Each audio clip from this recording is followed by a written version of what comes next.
Alô, família linda! Seja bem-vindo aí ao nosso canal. Vamos viver maçonaria. Esse amigo e irmão que vos fala é Jair Gomes. Meus irmãos, eu queria aqui. Falta palavras, né? Falta palavras. A nossa língua é muito fraca para que a gente possa externar muitas vezes o que a gente sente, né? É muito mais ou menos quando você fala de amor, a palavrinha amor. Mas será que o amor se resume em uma palavra? Mas o que você.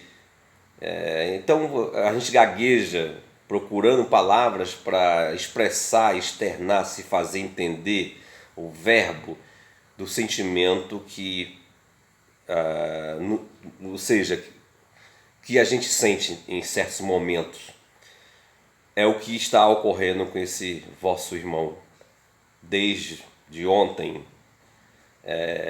aonde tivemos novamente em Milagres e vivemos um momento inesquecível, algo que eu estou tentando procurar palavras para externar, mas não estou encontrando no nosso vocabulário.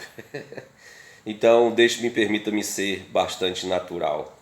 Eu quero agradecer aqui novamente ao meu eminente, ou meu sereníssimo grão-mestre Teixeira, nosso eminente irmão Paulo e meus irmãos, do mais novo ao mais antigo, se sintam representados, se sintam abraçados na pessoa desses dois irmãos. Eu não vou aqui citar nomes para que eu não possa esquecer os nomes e aí eu me cometer um gafe, mas meus irmãos, extraordinário, extraordinário.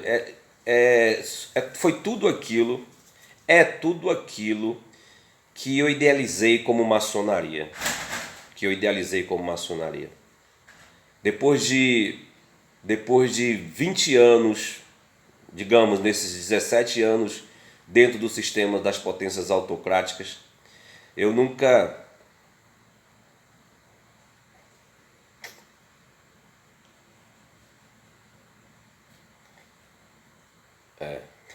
A emoção no estômago. Eu nunca poderia achar que eu poderia chegar aqui para vocês e dizer: é bom ser maçom, é bom. É bom ter esse estado de consciência. E quando você vivencia isso de forma humana, quando você vivencia isso de forma visível e concreta, quando você acha que é quase impossível viver essa fraternidade com sinceridade e com verdade, sem, digamos assim, sem fantasia, né? Sem fantasia, sem hipocrisia. Cada irmãozinho ali que esteve conosco em Milagres, você vê o amor, você vê a vivência vivida por cada um. E quando você, no meu caso, Jair, sonhava com essa vivência humana, que os homens pudessem de fato viver essa fraternidade sem hipocrisia, sem falsidade, mas de forma expressiva e voluntária, quando eu achava que isso era impossível, e aí eu me deparo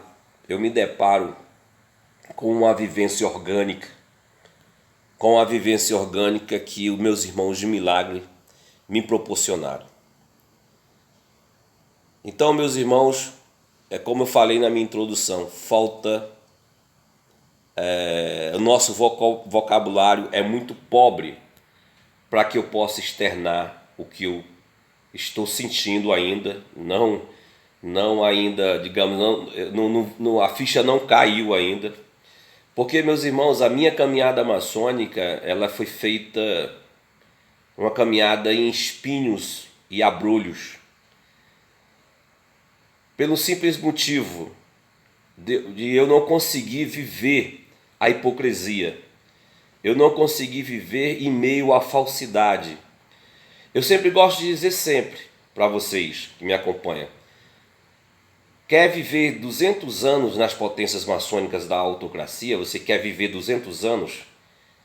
É só você ouvir, ver e não falar e se mesclar, fazer da instituição a tua religião. Você ignorar tudo, você se tornar uma pessoa altamente egoísta.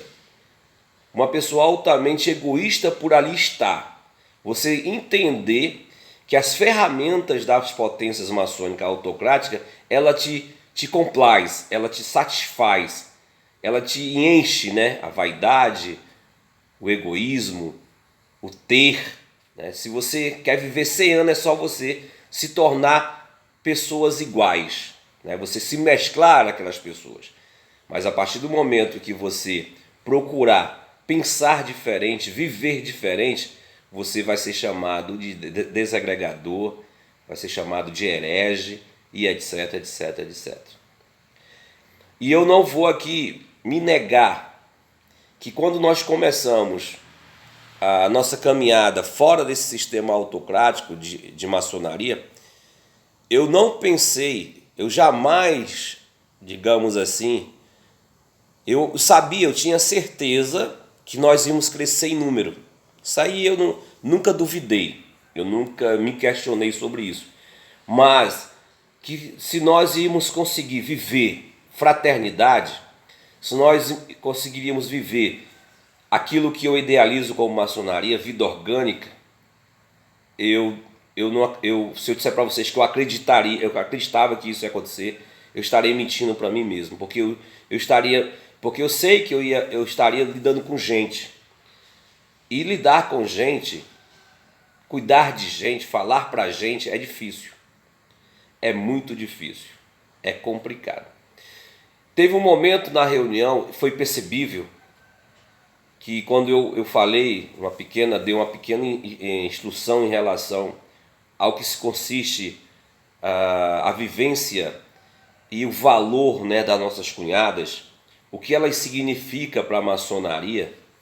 E quando eu falei do simbolismo, né, do pá de luva, e quando eu olhei para os irmãos e para as cunhadas, os olhos brilhando, alguns irmãos chorando, alguns irmãos emocionados pelo que a gente externou de forma morosa e apaixonada do que consiste a maçonaria no seu simbolismo, no que ela propõe à humanidade, do que ela deseja que os homens consigam viver. Né? E eu percebi que ali, naquelas palavras que foi dirigida àquelas pessoas, aos nossos irmãos e às nossas cunhadas, a interiorização foi completa. Né? Se percebeu que nós, seres humanos, nós necessitamos disso, meus irmãos. Nós necessitamos de ter fraternidade. Nós necessitamos de confiar uns aos outros. A gente vive em meio ao tempo do Murici, né? Como diz aqui no estado de Ceará, cada um cuide de si. A gente vive no mundo de selvageria, de sobrevivência. E aí quando você tem um momento com diversidade de pensamentos, com diversidade de escolha, padre, espírita, católico, evangélico e etc, etc, etc. E ali, a maçonaria como ideia, como um estado de consciência, adentra, que aquelas pessoas interiorizam essa ideia e faz nós sermos comum, faz nós sermos fraternos, igualitários. Meu irmão, isso não tem preço. Não tem preço. Não tem preço, meus irmãos. Essa é a magia, essa é a mística. Mas o que tem acontecido? O que tem acontecido?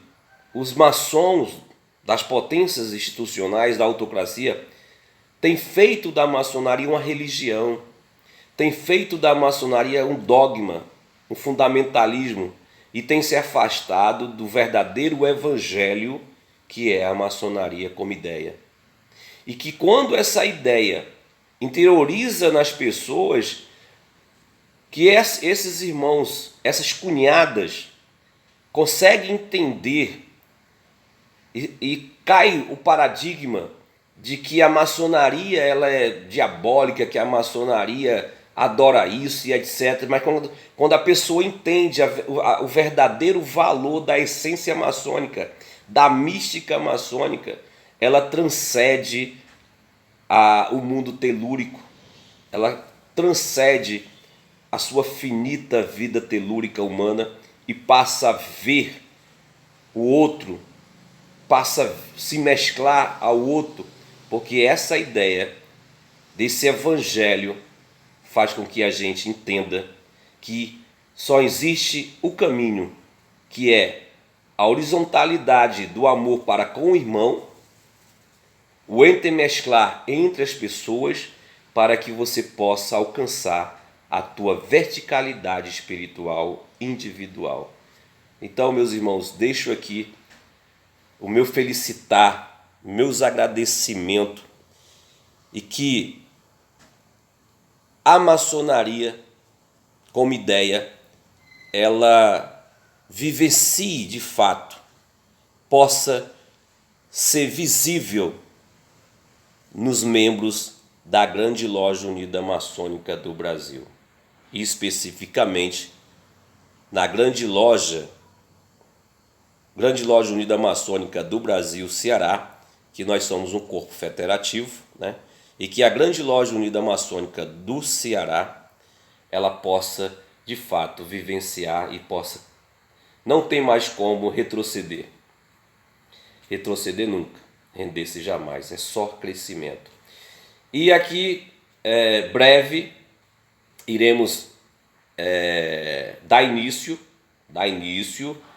à construção do nosso templo em Pacatuba, da Grande Loja Unida Maçônica do Brasil. Então espere aí, né? Não sei se vamos começar aqui uns 10 dias, 15 dias. Estou só esperando o meu parceiro de obra, né? O nosso pedreiro operativo, que é o Filé, né? Que ele está com uma obra lá, uma obra particular. Estou só esperando ele desocupar para que a gente possa começar lá os trabalhos no terreno lá onde vai ser construído o nosso palácio. Vamos fazer, viu? Pode ter certeza disso. Te amo sem te conhecer.